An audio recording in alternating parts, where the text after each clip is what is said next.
Alô. Oi, boa tarde a todos e todas. Dando seguimento aqui ao congresso, a gente vai dar início à próxima mesa. Eu sou Amanda Seglinski, jornalista da Empresa Brasil de Comunicação, a EBC, e coordenadora do comitê da GEDUCA. E chamo agora à mesa o que significa realmente incluir uma criança com deficiência na escola. O debate sobre inclusão se intensificou com regulamentações este ano sobre educação de crianças e adolescentes com autismo, mas os problemas são muitos também para estudantes com outras deficiências. Tá joia.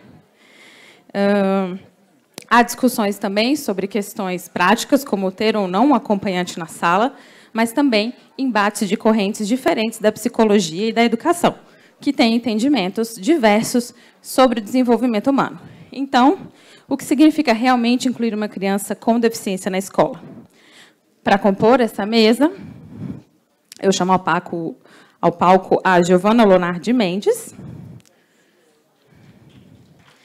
Giovana é doutora em Educação, professora titular da Universidade do Estado de Santa Catarina, atuando no Centro de Ciências da Educação, no curso de Pedagogia e no curso de mestrado e doutorado do Programa de Pós-Graduação em Educação, na linha de pesquisa Currículo, Diferença e Educação Inclusiva. Obrigada. É vice-presidente da World Education Research Association e membro do Fórum Nacional de Educação. Longo seu currículo. Foi presidente da Associação Nacional de Pesquisa e Pós-Graduação em Educação, a ANPED, e coordenadora da Comissão de Sistematização do Fórum Nacional de Educação, organizador da CONAE 2024. E também chamo ao palco a Flávia Blickstein, psicóloga, mestre em Psicologia Social pela PUC de São Paulo e doutora em Saúde Pública pela USP. Além de atuar na área clínica, é docente no curso de Psicologia na Universidade Presbiteriana Mackenzie e supervisora clínica e institucional em serviços da Rede Pública de Saúde e Assistência Social.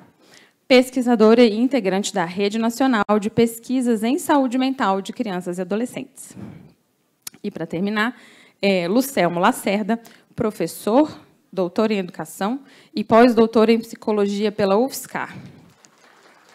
Lucelmo atuou na formulação de orientações específicas para o público da educação especial, atendimento de estudantes com transtorno do espectro autista, TEA, parecer 50 do Conselho Nacional de Educação. É autor dos livros Transtorno do Espectro Autista, uma brevíssima introdução, e Crítica à Pseudociência em Educação Especial. E, para mediar essa mesa, a jornalista Joana Nublar junta-se a nós aqui, que é coordenadora editorial da Transparência Internacional e autora do blog Vidas Atípicas, da Folha de São Paulo. Eu lembro que as perguntas para a mesa podem ser enviadas a qualquer momento pelo QR Code, que está atrás do crachá de todo mundo, e para quem nos acompanha online, pelo chat da plataforma. Antes de começar, só lembrar vocês que a próxima mesa vai ter uma participante de língua inglesa, então, se alguém estiver precisando do tradutor, lá fora dá para pegar antes da próxima mesa começar. Obrigada e bom debate a todos. Olá.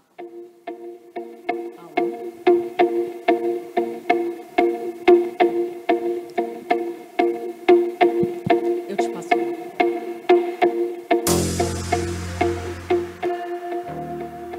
Olá, boa tarde. Obrigada por estarem aqui com a gente nesse debate. Eu já aviso que esse é um tema polêmico, que a gente vai discutir aqui, que tem provocado debates acalorados, para não dizer exaltados, nos últimos meses. Mas aqui eu espero que a gente fique só no modo acalorados. Tinha me ligando. Então, meu nome é Joana Nublat, eu sou jornalista. Eu fui repórter da Folha por 10 anos, tive uma passagem na Veja. Mas o que me traz aqui para esse debate, na verdade, é o desenrolar da minha trajetória pessoal. Eu sou mãe de um menino autista de 5 anos e de uma menina de 3 anos, que provavelmente é autista também, com altas habilidades. Eu também tenho uma irmã com síndrome de Down, uma irmã mais nova, e eu sou madrinha de uma garotinha que, quando nasceu, teve um AVC e, por isso, tem comprometimentos motores importantes até hoje. Então, assim, principalmente por causa dos meus filhos, eu mergulhei nesse tema que a gente vai discutir aqui. Atualmente, eu faço uma pós-graduação na UFMG e tenho um blog na Folha de São Paulo, como foi dito, sobre autismo, chamado Vidas Atípicas.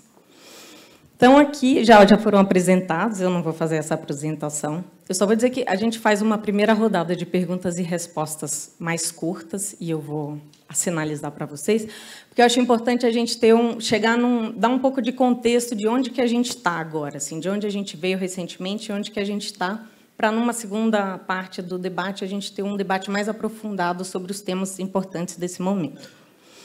Então, começo com a Flávia. Flávia, de onde que a gente veio? Qual que era o cenário da criança e do adolescente com deficiência na escola até pouco tempo atrás? Olá a todas e todos, muito boa tarde.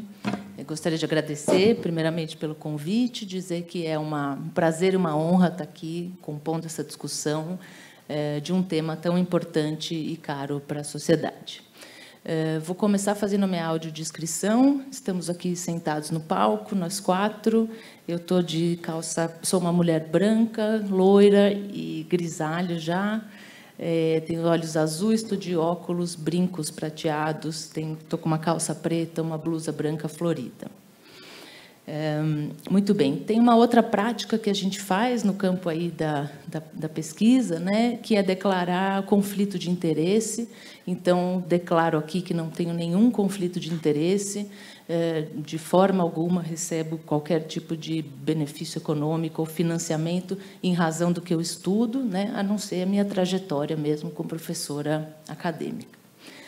Falta ainda na minha apresentação dizer que então, sou professora, pesquisadora e psicóloga, e componho um grupo de pesquisadores, né, de 50 pesquisadores vinculados a 20 universidades em todo o território nacional. É a Rede Nacional de Pesquisas em Saúde Mental sobre Infância e Adolescência. Queria já sugerir de vocês abrirem o Instagram. Nosso Instagram, deixa eu colar aqui. O nosso Instagram eita, saiu. Rede PQSMCA, Rede de Pesquisas de Saúde Mental, Crianças e Adolescentes. Estou aí indicando o nosso Instagram, porque a gente tem lá uma série de materiais interessantes e importantes para essa discussão. O mais recente que a gente produziu se chama Indústria do Autismo. Eu recomendo fortemente a leitura. Muito bem, dito isso, então... Eu brinquei que, né, como estou na frente de jornalistas, preciso apresentar a fonte, né? Então, estou apresentada e digo para vocês de onde que eu parto. Muito bem. Então, em relação a essa pergunta, né, o que aconteceu, por que estamos aqui? Eu acho que é fundamental, né, que a gente faça uma retomada histórica. Estou aqui acompanhada, né, de uma especialista em políticas públicas, do Anselmo, que também é historiador. Então, sem dúvida, aí me ajuda a dizer da importância da gente retomar para que a gente não faça uma política como é de museu de grandes novidades, né? Para que a gente, de fato, perceba de onde estamos indo e para onde queremos chegar. Muito bem. Então, é importante a gente ir ao início, né? O início da atenção voltada a crianças e adolescentes com deficiência. O início da criação, na verdade, da infância normal, que junta aí, né, as questões de saúde mental e deficiência, está datado ali do início do século passado, ali no período da República. Então, é ali que a gente começa a ter os primeiros ensaios escritos sobre essa figura, né, da criança anormal. É importante a gente retomar aqui que a criança anormal é criada num contexto, aí, né, nesse período republicano, com uma grande preocupação, né, surge aí o slogan, a criança é o futuro da nação. Então, a gente vê uma preocupação importante, né, em cuidar dessa nação brasileira, na perspectiva de cuidar das crianças para que elas fossem adultos saudáveis. Neste momento, a gente tem uma forte influência aqui no Brasil dos movimentos higienistas, né, com ideais eugênicos, que vão dizer, então, da necessidade de separar as crianças. É necessário separar as crianças normais daquelas que são anormais. Então, o movimento, a Liga Brasileira de Higiene Mental, vai construindo, né, essa teoria que diz dessa necessidade para o bom desenvolvimento aí das crianças. Queria aí, vou rápido, prometo. Mas só para a gente pensar, então, que o que acontece, inclusive tinham no contexto escolar, é que a escola, então, passa a ser vista como um lugar da criança normal. E para aquelas outras, no século passado, a gente vê a construção de uma série de instituições ditas especializadas no quê? Naquilo que é considerado anormalidade, patologia. Então, a gente vê a construção, o Instituto das Meninas Cegas, dos Meninos Surdos, da pessoa com deficiência intelectual, assim por diante. E aí, qual que é a consequência disso, né? Então, a gente tem esse contexto escolar que é dirigido, então, para aqueles normais, mas o que a gente foi vendo com o decorrer das décadas aqui foi ficando cada vez mais difícil ser considerado normal. E a proliferação dessas instituições, né, que colocam, queria destacar isso também, que colocam a patologia na frente do sujeito, né? Quer dizer, Instituto das Meninas Surdas, né? Os surdos que importa, numa perspectiva de que todas as pessoas surdas precisam das mesmas coisas, né? E aí deixando de lado todas as outras características. Muito bem, então, essa prática, na verdade, ela teve como consequência a exclusão do contexto escolar daquelas crianças consideradas anormais e uma institucionalização importante, né? Então, no meu doutorado, eu fiz aqui uma pesquisa, chama Saúde Mental, Retratos de Crianças Esquecidas, que eu pesquisei instituições de acolhimento para pessoas com deficiência. Existem muitas no nosso país. Eu mesmo encontrei no estado de São Paulo 1.851 pessoas que vivem nessas instituições, que são instituições de exclusão total, né, de instituições totais, sem nenhum trânsito com o mundo externo. Mas isso também eu posso dizer mais à frente. O que eu queria concluir com isso é dizer que esta prática ela proporcionou a exclusão, quer dizer, já fizemos isso, já separamos as pessoas por diagnóstico, já dissemos que o diagnóstico é a coisa mais importante para juntar as pessoas, e a conclusão foi a exclusão social de alguns grupos. Muito bem. Por fim, depois a gente tem uma série de mudanças na legislação, a lei da reforma psiquiátrica, o próprio Estatuto da Criança e Adolescente, o Estatuto da Pessoa com Deficiência, a Lei Brasileira de Inclusão, uma série aí de legislações que vão mudar essa lógica e colocar essa questão da deficiência num outro paradigma, que é dizer o seguinte: a direção da atenção para a pessoa com deficiência é que a gente exclua barreiras, né? Então, a deficiência não é algo que nasce com o indivíduo, mas ela acontece quando o indivíduo encontra um meio que impõe barreiras ao seu modo de ser, né? Na cidade de São Paulo, por exemplo, um cadeirante tem muita dificuldade de circular, né? Aí se coloca a deficiência, por exemplo. Não está na pessoa, mas na relação com a sociedade. Muito bem, então, eu queria concluir aqui, né, dizendo que, a partir dessa legislação, a gente começa, então, os processos de inclusão que trazem um monte de questões, né? Como ontem fui andar de skate pela primeira vez, descobri muitas fragilidades no meu corpo, tem músculos que não se mexem. Estou brincando aqui só para dizer que a inclusão escolar é alguma coisa que não havíamos feito, né? E coisas novas vão trazer e vão elucidar dificuldades, né? Só que essas dificuldades elas não podem ser argumento para que a gente não siga nesse processo, né, de reparação histórica, na verdade. Então, vou encerrando aqui essa primeira parte.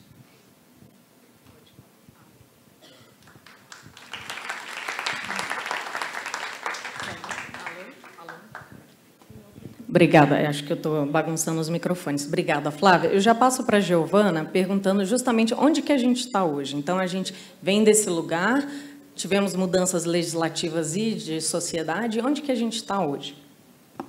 Obrigada, Joana. Primeiro, gostaria de, como Flávia, agradecer o gentil convite da GEDUCA para estar aqui, especialmente da Renata, toda a diretoria e equipe da GEDUCA. Dizer para vocês que, apesar de eu não enxergar vocês, é um prazer imenso poder partilhar esse momento. Eu como falaram na apresentação, sou ex-presidente da ANPED, da Associação Nacional de Pesquisa e Pós-Graduação em Educação, e a gente reconhece de maneira muito forte e muito agradecida o papel importante que a GEDUCA tem na formação de jornalistas efetivamente competentes e conhecedores da pauta da educação. Então, gostaria de explicitar aqui meu agradecimento ao trabalho formativo que vocês têm feito ao longo dos anos e em momentos tão difíceis para a educação brasileira, especialmente os que a gente passou aí nos últimos 6 anos. Prazer imenso estar aqui com os colegas que dividem a mesa comigo, Lucelmo, Flávia, apesar de ouvir vocês em outras ocasiões, não tínhamos oportunidade de poder estar aqui partilhando e tentando responder de uma maneira objetiva, sem conseguir ser objetiva, nesse desafio que é o jeito dessa mesa, né? A forma como também, jornalisticamente, vocês organizam o evento e tentando sair dessa esteira acadêmica, que a gente acaba sempre estando. Gostaria de complementar o que Flávia apontou sobre esse processo histórico, trazendo alguns elementos sobre a política educacional, né? Então, a primeira coisa que eu acho que a gente precisa compreender, quando a gente fala sobre esse assunto, jornalisticamente, inclusive, é que quando eu recebi a pergunta, o que significa realmente, e esse destaque do realmente já traz problemáticas aí do próprio processo, né? Incluir uma criança com deficiência na escola, significa, respondendo objetivamente a essa pergunta já de partida, garantir o direito à educação dessa criança. Respondendo simplesmente essa pergunta é essa, o que significa realmente incluir é garantir o direito à educação dessa criança. E por que a pergunta objetiva é essa? Porque o Brasil, historicamente, é um país que negou esse direito. Então, o que Flávia destacou no início é que a constituição de processos de escolarização em instituições que não a escola, que não a educação pública, já delegaram para outros sujeitos que não o Estado a tarefa da educação dessas crianças identificadas como crianças com deficiência, especialmente falando do público-alvo da educação especial. Nesse aspecto, a gente já começa a perceber o quanto é recente, porque a gente é um dos países que passa a responder no âmbito legislativo da política educacional a partir das demandas internacionais, a partir das demandas dos movimentos sociais e tudo mais. Então, na LDB de 96, a gente tem uma mudança significativa de um primeiro momento que bota a ideia de que as crianças deveriam ser preferencialmente atendidas no sistema educacional público. Depois, nos anos 2000, a gente tem um conjunto de diretrizes nacionais para a educação básica, associada a um conjunto de diretrizes para o atendimento da diversidade na educação básica. É de lá, via a mesa anterior, é de lá que estão as diretrizes para a educação quilombola, para a educação das relações étnico-raciais e para a educação especial, e que colocam, de novo, prioritariamente a ideia de que as crianças com deficiência deveriam ser incluídas na rede regular, né? Com esse nome já vem demarcado aí, na rede regular de ensino. E eu estou fazendo esse destaque, Joana, para responder a tua pergunta, onde nós estamos. Onde nós estamos? Vejam como é recente. No censo educacional agora de 2023, a gente tem um aumento de uma base de 43% mais crianças e jovens com deficiência matriculados na rede regular de ensino. Desculpa, matriculados na educação básica, né? Desses 43%, pegando o público, ou seja, a gente tem um aumento significativo, né? Quase dobra o número de população com deficiência na rede, na educação básica. Desse público, 95% estão em escolas ditas regulares. E esse número de 95% em escolas ditas regulares, se vocês pegarem o censo de 5 anos atrás, a gente tinha um número que era de 60%. Então, a gente aumentou significativamente no número de crianças com deficiência na educação básica, né? O que nos mostra que a gente tinha um número significativo de crianças que nem acessar ao sistema educacional acessavam. E a gente tem agora quase totalidade dessa população, aí, faltando uns 5%, dessas crianças na rede, né? Quando a gente vai olhar os outros dados, a gente começa a identificar o problema, né? Há vários problemas. Então, onde nós estamos hoje? Nós estamos conseguindo uma presença. Então, acho que esse é o grande passo que a gente deu nesse processo, dentro, especificamente, da discussão da educação especial. Agora, como a gente tem lidado com esses processos dentro da escola, são os nossos grandes desafios, especialmente, aí eu gostaria de terminar já falando disso, especialmente para vocês, jornalistas, compreenderem que o nosso sistema educacional é feito por um pacto federativo de diferentes entes. Isso significa que quase totalidade da nossa educação básica é de responsabilidade dos nossos municípios. Isso significa trazer à tona para esse caldo uma diversidade regional, política, cultural, completamente ampla, né? E que a gente precisa, quando a gente pensa política, materializar isso, né? Como é que isso vai acontecendo lá na ponta, e os nossos estudos, as nossas pesquisas têm apontado aí um conjunto de desafios que a gente enfrenta hoje no Brasil, nesse processo de tentativa de garantia do direito à educação dessa população. Excelente, Giovana, muito obrigada. Eu vou voltar nesse ponto que você falou sobre garantirmos a presença, mas temos outros desafios daqui a pouquinho. Eu só queria antes fazer uma pergunta para o Lucelmo, que já que estamos entre jornalistas, como é que a gente vê uma revolução, então, uma grande mudança, né, na educação inclusiva nos últimos anos? Como que nós temos conseguido transmitir isso para a opinião pública? Qual que é a imagem da educação inclusiva hoje? Então, existe hoje uma cobertura bastante importante, né? Se tem discutido isso nos órgãos jornalísticos, né? Esse ano, particularmente, eu estou muito mais envolvido na discussão sobre transtorno do espectro autista, né? Que é minha área de pesquisa. E é uma condição que tem crescido muito em termos de prevalência, então esse debate tem sido muito presente. A grande questão que me parece problemática é como que isto é abordado. Por quê? Porque, às vezes, parece que essa abordagem significa um grupo de discurso contra outro grupo de discurso, narrativas se conflitando. E aí eu quero fazer, antes de explicar isso, eu quero voltar aqui, fazer uma digressão, né? Imagine que durante a pandemia, por exemplo, o que nós tivemos? Nós tivemos aí um certo discurso que dizia que tinha que dar cloroquina e ivermectina para as pessoas. E a imprensa confrontou muito esse discurso, porque não era isso que tinha evidência, era a vacinação que tinha evidência e o governo brasileiro estava protelando a compra. E o jornalismo fez esse papel muito importante. Mas vamos imaginar que os médicos ou os professores acadêmicos fossem predominantemente favoráveis à ivermectina ou à cloroquina, ainda que não tivesse evidência, como de fato não tinha. O que fariam os jornalistas? Diriam que é o consenso e pronto?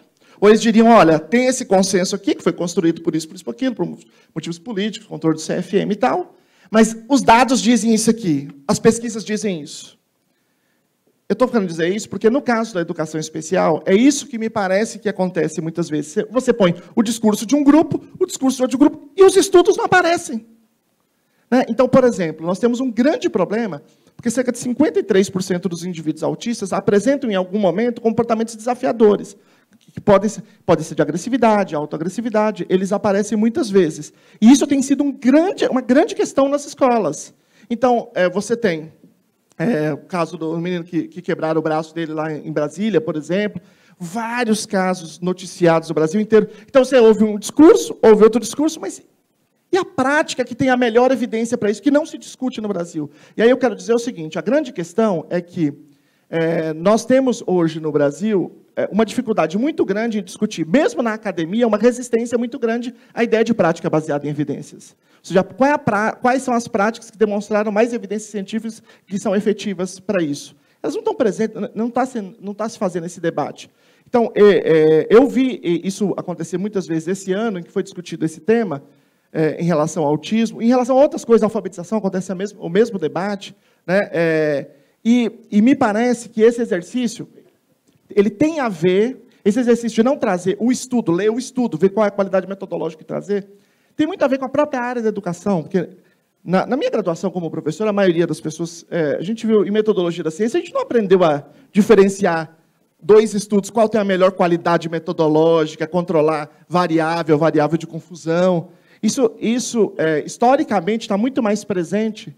Por exemplo, no jornalismo de saúde, é mais comum você ver esse debate, no jornalismo científico, né? Na própria Folha tem o Reinaldo José Lopes, que faz um excelente trabalho, sempre trazendo os próprios estudos. Então, o debate na educação especial, no final das contas, em grande parte, me parece que ele é retratado como um embate de narrativas, o que é um problema para a gente, de fato, tomar pé e para o leitor poder concluir. Sim, mas então, os dois estão dizendo, mas quem tem razão?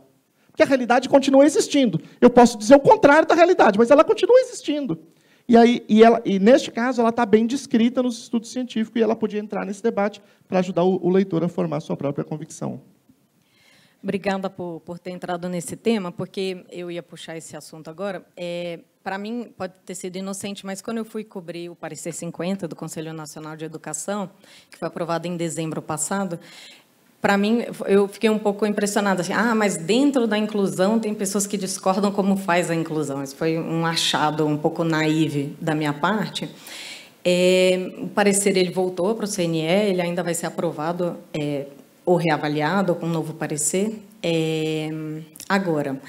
Então, pela minha interpretação, a gente tem pessoas que defendem a inclusão de uma maneira mais individualizada, olhando a pessoa com deficiência de uma maneira mais individualizada, e um outro grupo que defende que a escola como um todo esteja preparada para receber indivíduos que têm características diferentes. Talvez um consenso seja que não está funcionando nenhum dos dois modelos, digamos assim, né? Talvez porque seja recente, talvez porque não esteja sendo bem aplicado. É isso que eu queria trazer para vocês, essa pergunta, puxando do que a Giovana falou, que as pessoas estão fisicamente dentro da escola, mas será que é do jeito como deveria ser, né? A inclusão está acontecendo? Começo com o Lucelmo, vou passar essa pergunta para os três, tá bom? A LBI, a Lei Brasileira de Inclusão, diz que a inclusão precisa de 4 coisas. Precisa do acesso, precisa de permanência, precisa de participação, precisa de aprendizado. De fato, elas têm acesso, maioria. Agora, pergunta para as mães de autista o que acontece quando ela deixa o filho 7h30, 8 horas, o que acontece? Já ligam para ela e mandam buscar. E não é um dia, e nem 2 dias, e nem 10 dias, e nem 100 dias. É quase todo dia durante o ano. Grande parte dos estudantes autistas. Por quê? Porque a escola não sabe lidar com a situação. Esses 53% que eu acabei de dizer, que acontecem muitas vezes, a escola não sabe.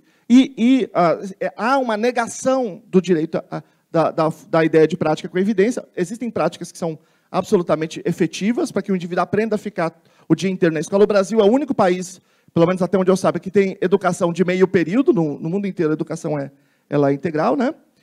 E as crianças autistas ficam na escola, elas aprendem a ficar, mas você precisa implementar práticas que funcionam, mas não no Brasil. Então, você tem as mães sendo chamadas toda hora, e você tem uma outra coisa, que às vezes isso é institucionalizado por meio do horário adaptado. Diz assim, não, cada criança é diferente, sabe como é que é? Só aguenta ficar 2 horas.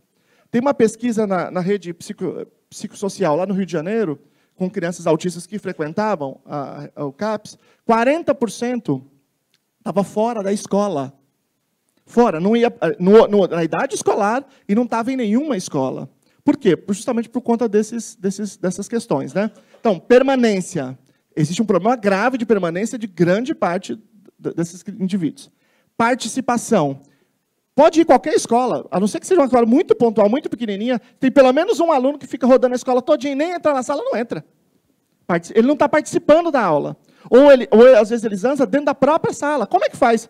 Ninguém aprendeu na faculdade a matéria. Como ensinar uma menina a ficar sentado. Ela não existe. Né?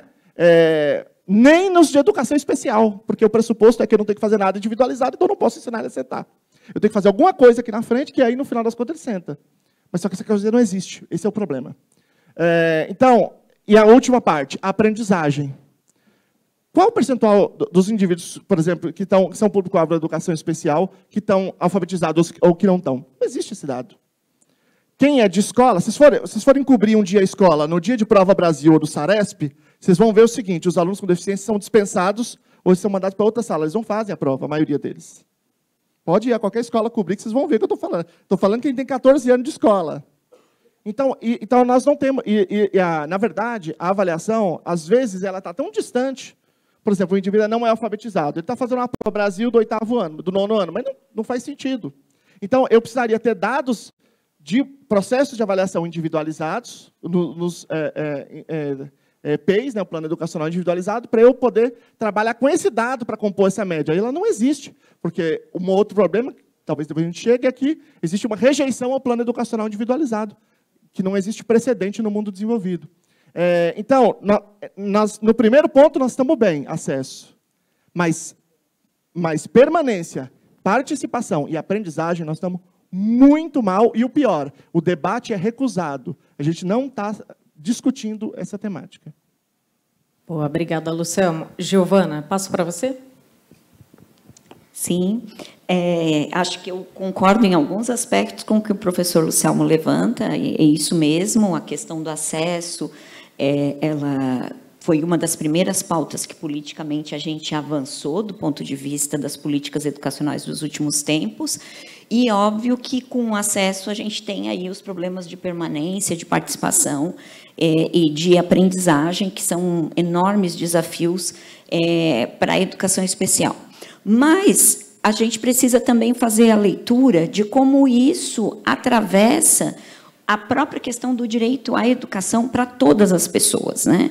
Então, quando a gente individualiza um grupo, a gente retira do debate questões que são estruturais do próprio sistema educacional brasileiro.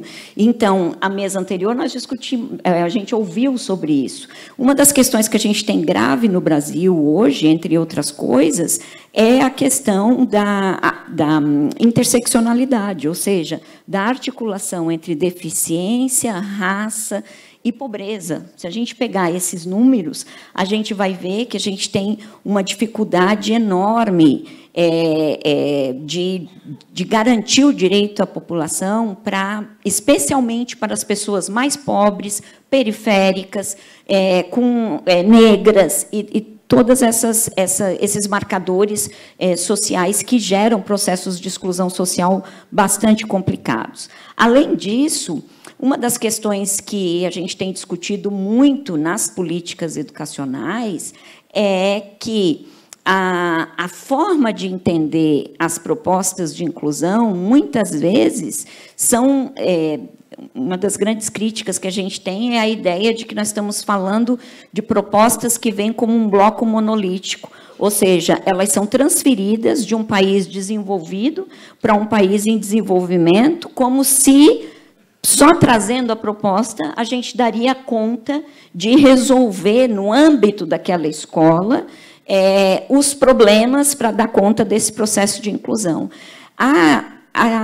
Os processos de escolarização no âmbito da educação especial, mas no âmbito das propostas de educação inclusiva, elas são extremamente contingenciais. O que funciona para uma turma, por uma escola, por uma região, pode não funcionar para outra. E isso traz para a proposição inúmeros desafios. A gente tem hoje precariedade nas propostas político-pedagógicas desenvolvidas pelas escolas. A gente tem uma dificuldade imensa de acessibilidade, que perpassa desde as questões arquitetônicas até as questões de materiais didáticos acessíveis. A gente ainda tem problemas relativos ao número de alunos em sala. A gente tem uma falta de formação inicial e continuada para os professores que atuam na educação especial muito grande no país, e quando acontece essa formação também é precarizada. A gente tem a dificuldade de garantir suportes educacionais que sejam condizentes com os diferentes tipos de deficiência, dificuldades de desenvolver avaliações diferenciadas e que sejam acessíveis para os sujeitos. A gente tem um atendimento educacional especializado, para só ficar nisso, extremamente insuficiente ainda do ponto de vista do atendimento para a população que hoje está dentro do sistema educacional. Então, os nossos desafios ainda são enormes para uma grande parte da população com deficiência que está nesse processo educacional, e eu entendo que a gente tem discutido muito no campo da educação, tem produzido muito, e a gente precisa fazer pressão e ajudar a construir políticas educacionais que ajudem a responder a alguns desses problemas e desses desafios.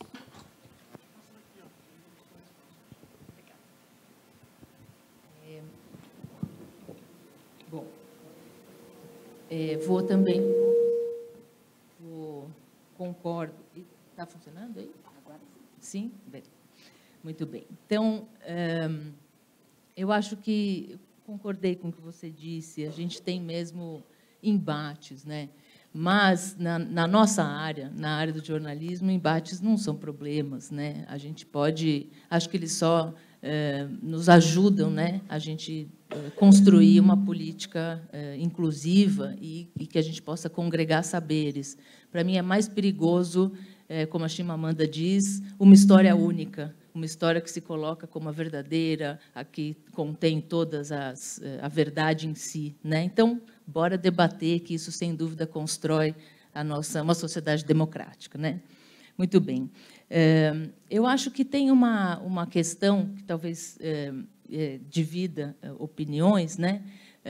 Que é em relação à metodologia, digamos assim. Quando eu digo lá que a Convenção e a Lei Brasileira de Inclusão, né, vai defender que a questão da deficiência não é uma questão individual, e sim uma questão social coletiva, né, a gente está dizendo aqui que é necessário que o mundo se transforme, né, que a sociedade se transforme, e não o sujeito com deficiência. Não é o sujeito que precisa se transformar para caber na escola. A escola precisa se transformar para que todos caibam, porque todos têm comportamentos desafiadores, todas as crianças trazem em si questões, e se a gente for pensar, por exemplo, outras questões de saúde mental, por exemplo, cortes, né, as situações de cortes, tentativa de suicídio, que agora passaram a fazer parte de discussões no campo da infância, isso é uma questão que precisa ser problematizada no contexto escolar. Contexto escolar, o que eu estou defendendo aqui é que a escola precisa de uma transformação, né? A escola precisa se transformar.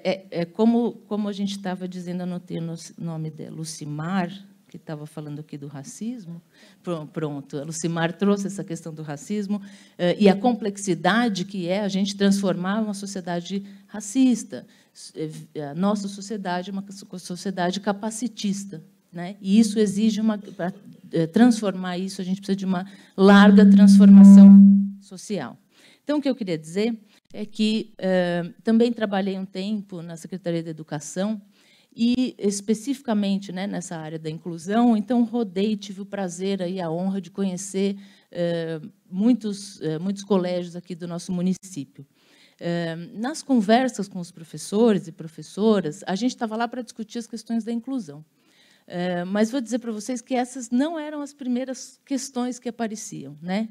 Então, os professores diziam de uma carga horária muito difícil, associado à questão da renda, né? Então, uma profissão desvalorizada, eles tinham que ir, davam aula em 2 escolas, estavam num lugar, saía correndo para o outro, não tinham tempo de discutir, né? Então, tinha lá um professor que tinha um aluno com uma determinada dificuldade, seja lá qual for, e construía ali uma relação com ele, estratégias, né? Esse professor não tem tempo de conversar com um colega que vai receber esse aluno no ano seguinte, né? Os professores diziam da condição da escola, né, do contexto escolar, diziam de violência, a violência no contexto escolar, como isso tem aparecido, necessidade de trabalhar dentro do contexto escolar as questões de mediação de conflito, né?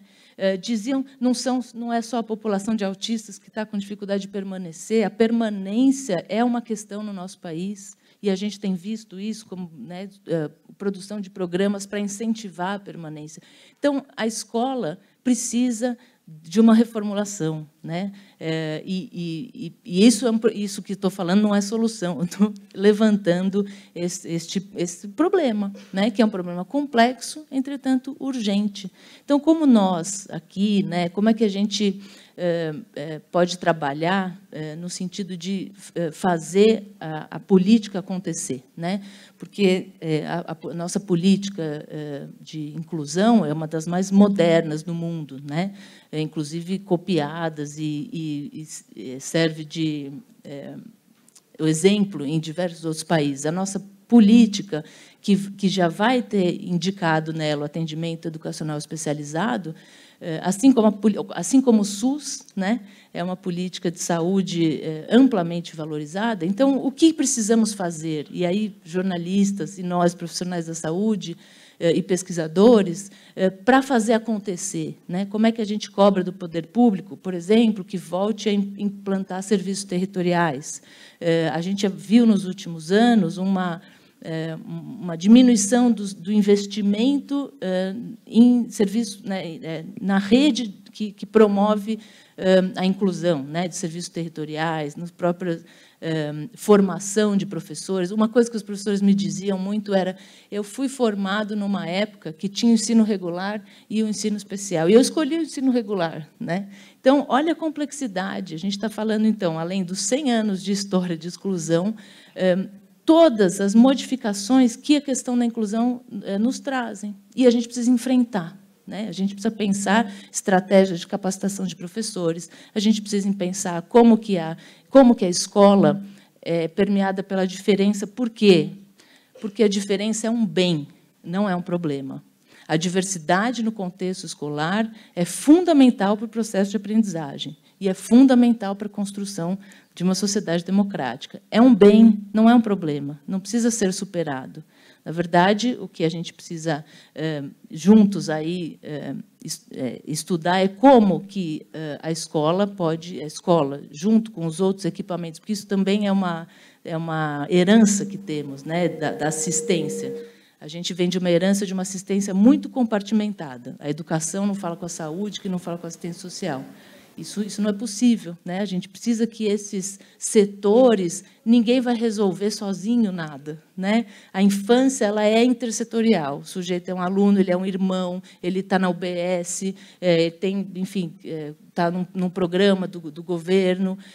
Então, a gente precisa pensar o sujeito, né, em todas essas suas, a partir de todos esses campos, né? Então, esses campos precisam trabalhar juntos, a gente precisa pensar reformulação na educação, para que, de fato, a escola seja um espaço onde a diversidade seja incluída, né, e vista como um bem essencial para promover uma sociedade justa. Obrigada.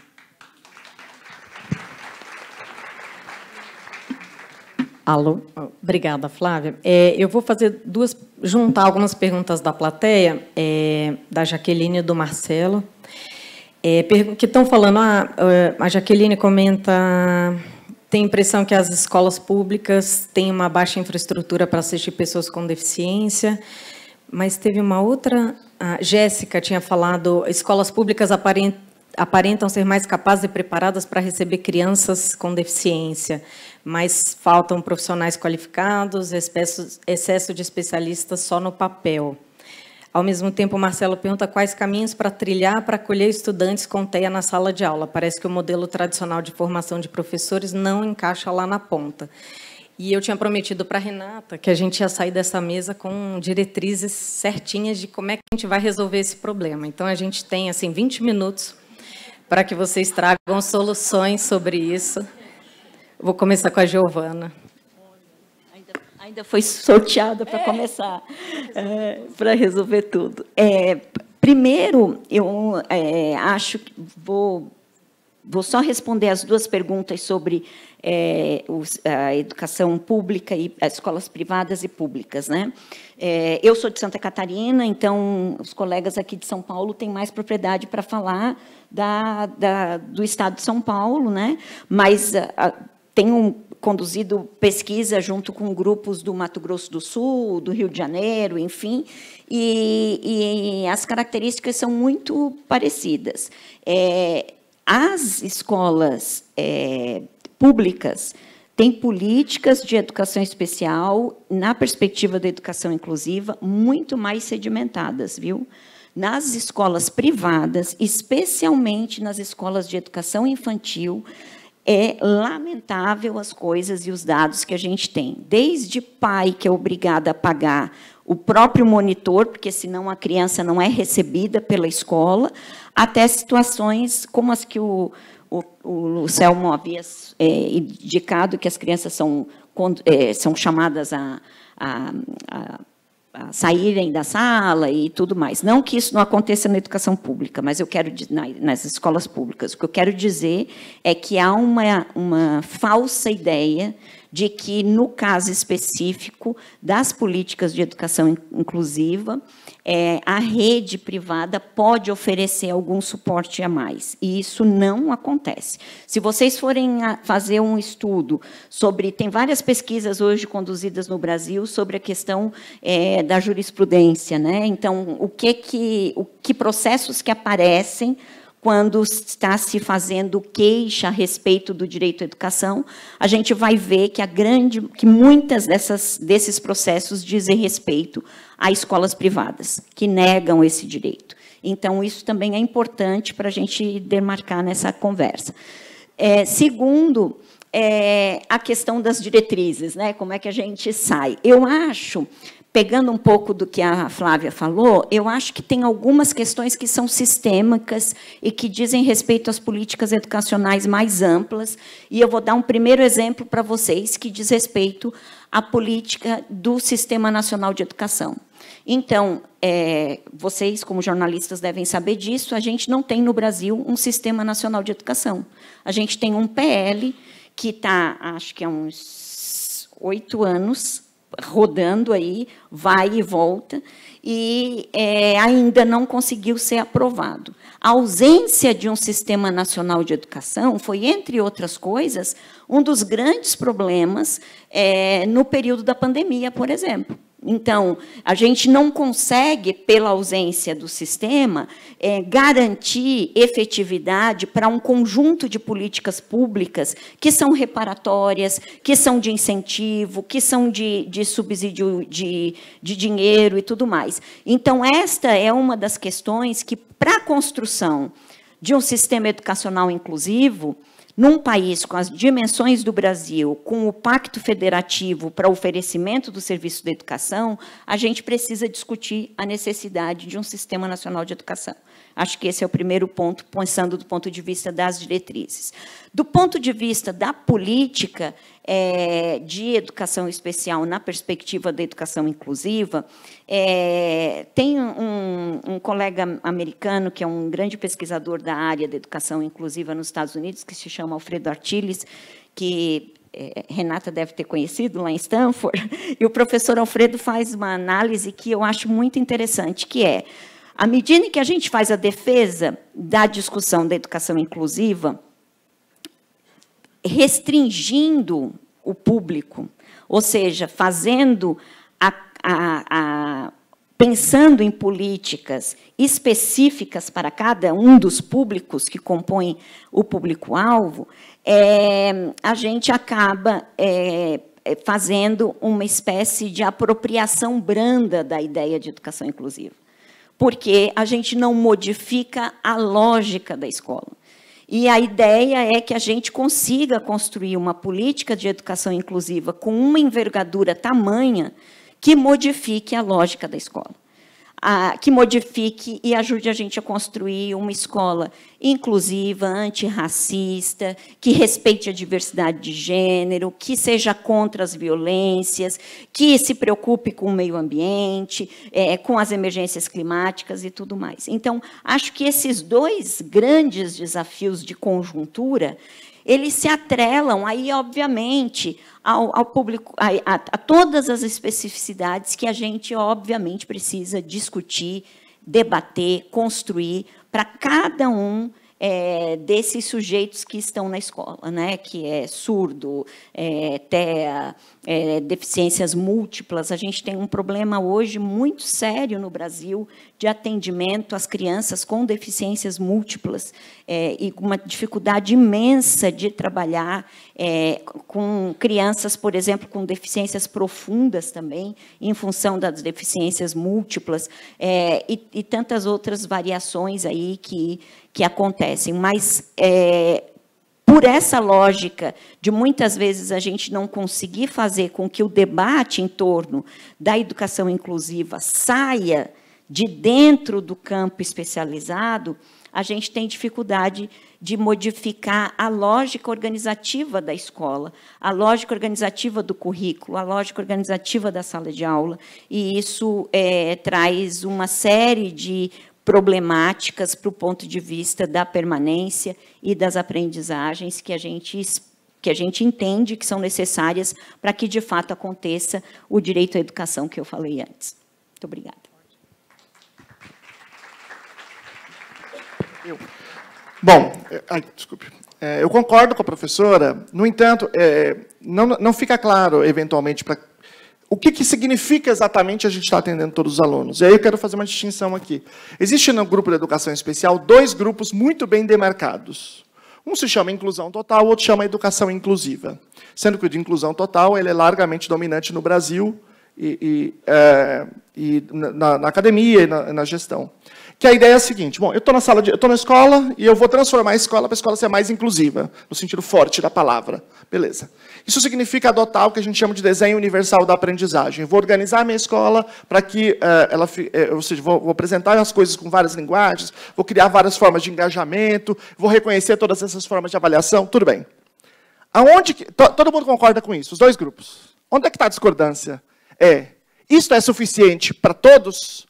Ou isso não necessariamente funciona para todos? Funciona para 100% das pessoas? Então, para a educação inclusiva diz assim, não funciona para todo mundo. E aí, para aquelas pessoas que a gente não consegue alcançar, a gente vai olhar para ele na sua individualidade e vai criar um plano educacional individualizado para apoiar esses processos. A inclusão total diz, não, nunca, jamais nada individualizado. A gente volta e refaz a aula, de modo que a aula, agora, ela dê conta de todo mundo. Só que essa aula nunca foi vista, ela não acontece, ela não existe. Do ponto de vista da produção científica, ela não existe. Tá? Tanto que o plano educacional individualizado, ele é lei nos Estados Unidos, é obrigatório desde 1975. Em todos os países desenvolvidos. E no Brasil, nós estamos discutindo se tem que ter ou não tem que ter. Esse debate não existe mais na literatura científica. Estou dizendo que é para todos. Estou dizendo que existem casos que precisam do plano educacional individualizado, o PEI. Né? Se ele virou lei em 75, é porque a discussão na literatura aconteceu no começo da década de 70, fim da década de 60. Bom, agora, a grande questão em torno disso é como que a gente chega até lá, do ponto de vista do processo. Né? Então, o que os países desenvolvidos têm feito é um modelo chamado sistema multicamada. Que isso é, nos Estados Unidos, Portugal, Finlândia. E eu concordo que a gente não tem que simplesmente importar, mas a gente precisa fazer estudos experimentais, e a gente muito pouco tem feito aqui. Né? Isso é um problema, porque a gente precisa refletir de fato a partir da nossa necessidade.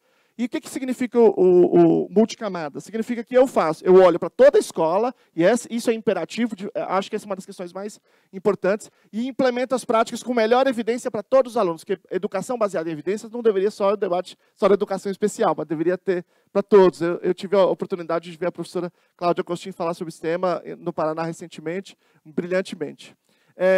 Então, eu faço isso para todos. Mas tem um grupo que ainda assim vai estar em risco, vai ter certas fragilidades em termos de aprendizagem, e eu vou apoiá-los mais. Eles vão para o 2º nível do RTI, né? O nível intensivo. E mesmo o nível intensivo, que é de pequenos grupos, em geral de 3 a 6 pessoas, vai ter alguns indivíduos que vão ter mais dificuldades e, portanto, eu vou apoiar mais. Esses indivíduos eu vou olhar individualmente e vou ensiná-los planejando a partir das suas especificidades. Esse é o nível 3. Portanto, isso quer dizer que o apoio individualizado não parte da deficiência ou do diagnóstico, mas da necessidade individual, que pode ser alguém, inclusive, sem deficiência, ou independentemente da deficiência, vai ser desenhado pela necessidade individual e não pelo diagnóstico. Então, é assim que se tem feito de um modo geral. E nós, no Brasil, nós temos um comentário da ONU, da Convenção, e no Brasil não tem nenhuma norma, absolutamente nenhuma, que fala em plano educacional individualizado. Aliás, teve uma boa reportagem recente da Noblat sobre isso, quem tem medo do PEI discutindo isso no Brasil. Por quê? Porque para a inclusão total não deve haver plano educacional individualizado. Então, isso é uma coisa que está muito distante, de fato, daquilo que a gente conhece. E aí eu quero, portanto, o que me parece que são questões principais para a gente resolver esse problema, entre aspas, né? É a gente pensar em modelo multicamada, às vezes divide esse modelo em 2 modelos, chama RTI, que é o modelo de resposta à intervenção, mais PBIS, que é o modelo de apoio comportamental positivo, ou integra tudo e vira sistema multicamada. Seria a gente também participar dos processos de formação dos professores de prática baseada em evidência. Meu problema não é quantas pessoas estão formadas. Meu problema é, que formação é essa? Porque eu, em 14 anos de escola, todo santo ano, era só palestra de autoajuda.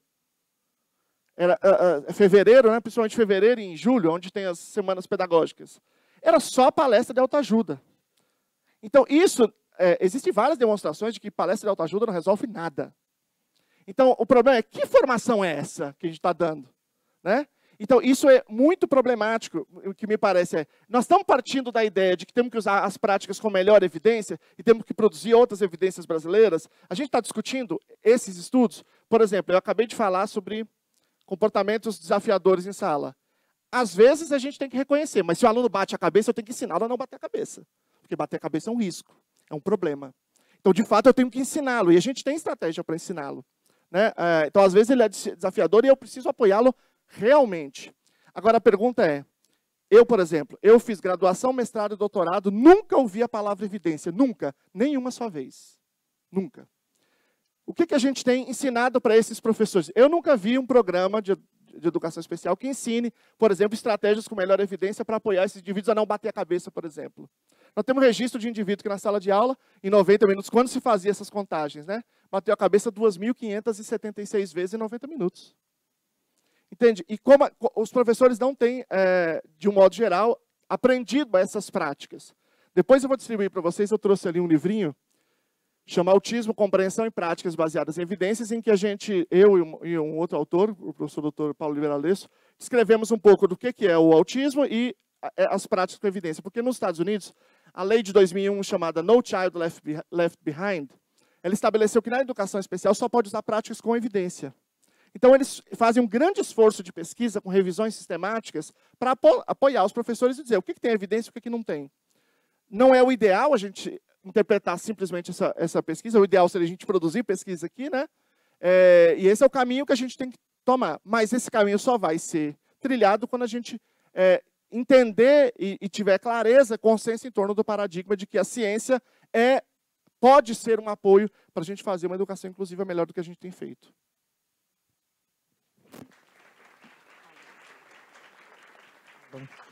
Alô? Ai, agora foi. Flávia. Bom, está funcionando? Tá.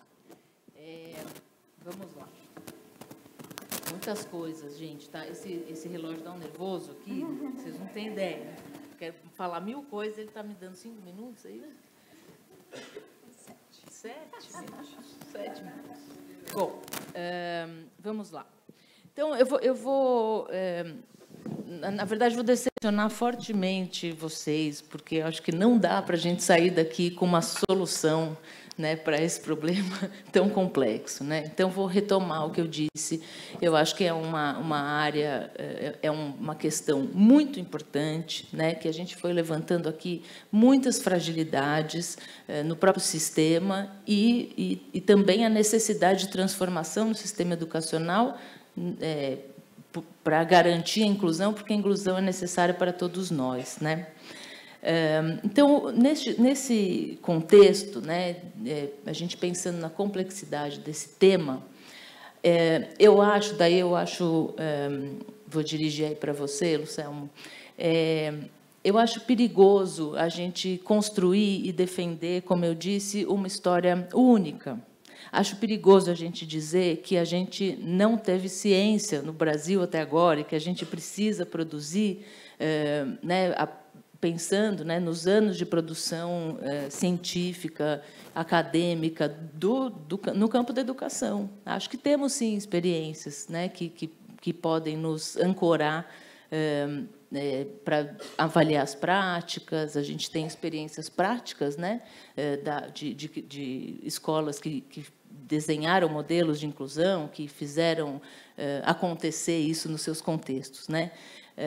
Então, eu acho que isso pode ser perigoso porque, assim, num problema tão complexo, a gente ter uma resposta única e dizer que ela é a única e ela é eficiente e que tudo que veio antes não serve, porque, afinal, só isso é baseado em evidências, eu acho que é complicado e encerra o debate, né? É como a questão do racismo que a gente estava discutindo, que é um problema tão complexo, a gente vem com uma solução única, que supostamente é o que faltava para nós, e ainda bem que a gente importou isso, né? Então, eu recomendo fortemente, assim, e agradeço muito essa oportunidade, assim, que a gente, de fato, possa olhar para o nosso contexto brasileiro. A nossa legislação em relação à inclusão escolar é muito mais avançada que a legislação nos Estados Unidos, até por isso que tenta um monte de instrumentos que são previstos lá, mas que aqui, por exemplo, o PEI, como o Lucelmo disse, né, a gente já tem previsto na Lei Brasileira de Inclusão o atendimento educacional especializado, né? Então, acho que a gente precisa mesmo se aprofundar nessa questão, ao invés de resolvê-la de uma forma simples, né? Porque as histórias únicas são perigosas. Acho que defender a discussão gerar em torno de um diagnóstico, eu acho complicado, né? Acho complicado dizer ou defender que todos os autistas precisam de uma determinada coisa. É verdade, bater a cabeça ajuda, machuca sendo autista ou não. A gente tem situações de violência e conflitos muito importantes acontecendo no centro da escola que exigem que a gente faça toda essa discussão. O que eu quero dizer é o seguinte: acho que não existe inclusão individualizada, porque a inclusão individualizada está dizendo que esse indivíduo precisa se transformar para ele caber na escola.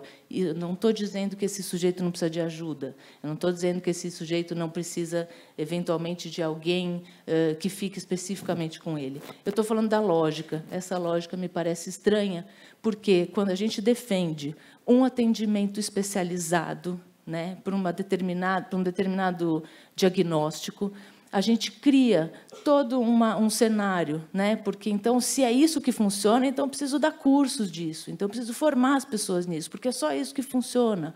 Então, se é isso que funciona, eu preciso criar um monte de clínicas que sejam baseadas nisso, porque é só isso que funciona. E aí a gente tem, o que eu queria encerrar dizendo, né, é que eu acho que o que a gente precisa é nos juntarmos para fazer a política acontecer. Olha lá, para fazer a política que está prevista acontecer.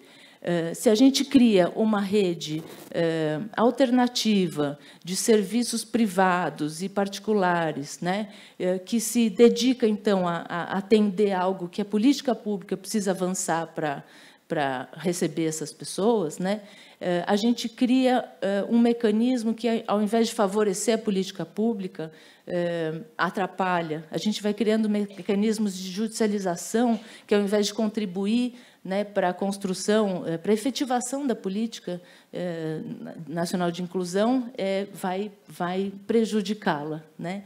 Então, acho que essa discussão é absolutamente importante e necessária. Espero que a gente tenha mais espaços, né, para que a gente possa discutir, porque, no meu ponto de vista, o interesse da pessoa com TEA, ou de qualquer pessoa com deficiência ou sem, né, se faz na medida em que a gente faz a política caminhar. Né? Esta outra via que não conversa com a política pública, que, na verdade, ataca a política pública, acho que a gente tem que olhar com cuidado para ter certeza que ela funciona, que ela está funcionando para garantir os direitos do autista ou para garantir interesses particulares. Então, queria agradecer novamente essa oportunidade de dizer que é um debate duro, mas que a gente pode e precisa fazer, né? Precisamos discutir, ao invés de encerrar a questão com alguma resposta simples. Bom, nosso tempo bateu, a gente poderia ficar em idas e vindas aqui, e espero que a gente continue fazendo isso, né, no debate público. Eu prometi um debate acalorado, acho que isso a gente entregou, mas não entregamos as soluções, né, mas vamos olhando para frente. Muito obrigada aos três, obrigada a Geduca, e obrigada a todo mundo que está aqui.